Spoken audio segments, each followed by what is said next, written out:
ઇસરોનું PSLV C61 mission નિષ્ફળ થયું, જેને લઈ ઇસરોના અધ્યક્ષ વી નારાયણે આપ્યું નિવેદન. શ્રી હરિકોટાના સતીશ ધવન સ્પેસ સેન્ટર પરથી PSLV C61 રોકેટ દ્વારા EOS-9 પૃથ્વી અવલોકન ઉપગ્રહનું પ્રક્ષેપણ કરવામાં આવ્યું હતું. આ પ્રક્ષેપણ ભારતના આંતરિક સંશોધન સંગઠન માટે 101મું મિશન હતું. પ્રક્ષેપણના પ્રથમ અને બીજા તબક્કામાં સફળતાપૂર્વક પૂર્ણ થયા, પરંતુ ત્રીજા તબક્કામાં ટેકનિકલ ખામી સર્જાતા મિશન અધૂરું રહી ગયું. ઇસરોના અધ્યક્ષ વી નારાયણે જણાવ્યું કે PSLV 4 તબક્કાવાળું વાહન છે.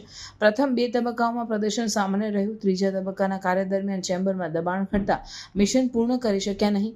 EOS-9 ઉપગ્રહ, જેને RISAT-1B તરીકે પણ ઓળખવામાં આવે છે, C-બેન્ડ સિન્થેટિક એપર્ચર રાડારથી સજ્જ છે અને તમામ હવામાન પરિસ્થિતિઓમાં દિવસ અને રાત્રે પૃથ્વીના ઉચ્ચ રિઝોલ્યુશન ચિત્રો મેળવવા માટે ડિઝાઇન કરવામાં આવ્યો હતો.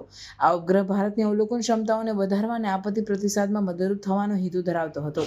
ઇસરોએ મિશન નિષ્ફળતાની તપાસ માટે ફેલિયર એનાલિસિસ કમિટીની રચના કરી છે. આ કમિટી ત્રીજા તબક્કાની ખામીના કારણોનું વિશ્લેષણ કરશે અને ભવિષ્યમાં આવી ખામીઓ ટાળવા માટેના પગલાં સૂચવશે. ઇસરોના ભૂતપૂર્વ અધ્યક્ષ S. સોમનાથે જણાવ્યું કે આવી નિષ્ફળતાઓ આપણને વધુ મજબૂત બનાવે છે અને ભવિષ્યમાં વધુ સફળતાઓ માટે પ્રેરણા આપે છે. Good morning, friends. Today we attempted a launch of PSLV C61 vehicle. The vehicle is a 4-stage vehicle. First 2 stages performed as expected, and during the 3rd stage, it's a solid motor system. We are seeing observation. The motor pressure, there was a fall in the chamber pressure of the motor case, and the mission could not be accomplished. We are studying the entire performance. We shall come back at the earliest. Thank you.